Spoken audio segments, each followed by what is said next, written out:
আদায় করে আসি। ওখানে কি হয়েছে দেখে আসি তো একটু।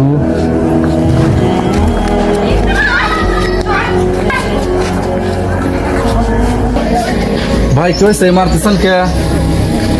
দেখি লাঠিটা দেখিয়ে দেন দেন। হুজুর আমার ফোন চুরি করছে, বিচার করে দিলাম। ভাই আপনি সত্যি সত্যি কি ফোন নিছেন? ঠিক আছে, আপনাকে বলতে হবে না, আমি বিচার করে দিচ্ছি।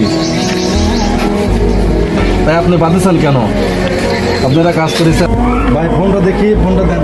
যে ফোনটা নিছেন ওই ফোনটা দেন। এইটা জি ভাই, যেন আপনার ফোন দেন। চলেন আমরা বিচার করে আসি, আসুন আসুন। ভাই বলেন তো এই কবরটা কার? লোকমান হাজির। ওই কবরটা কার? ফরহাদ হাজির।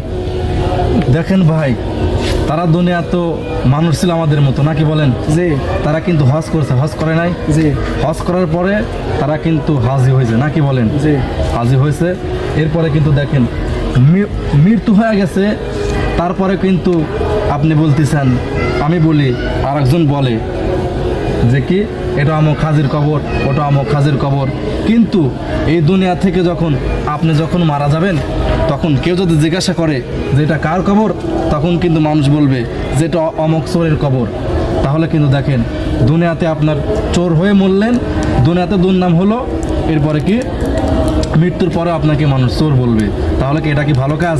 না, তাহলে ভালো হয়ে যাবেন তো ইনশাল্লাহ। না হুজুর, তাহলে আমার ভুল হয়েছে, তাহলে আমাকে মাফ করে দেন। মাপ তোমার কাছে চাইলে হবে না, আল্লাহর কাছে মাপ চাওয়া লাগবে আর কান্নাকাটি করা লাগবে। আল্লাহ হয়তো মাফ করে দিতে পারে। আর আপনি যার জিনিস চুরি করছেন, যার জিনিস নিছেন, তার থেকে এখন মাপ চান। ভাই যাওয়ার হয়েছে, আপনি আমাকে মাফ করে দেন। আপনাকে আমি মাফ করে দিয়েছি, আমাকে আপনি মাফ করে দেন।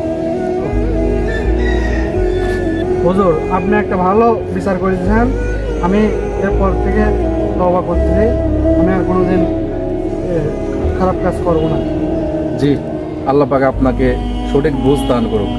আমিন।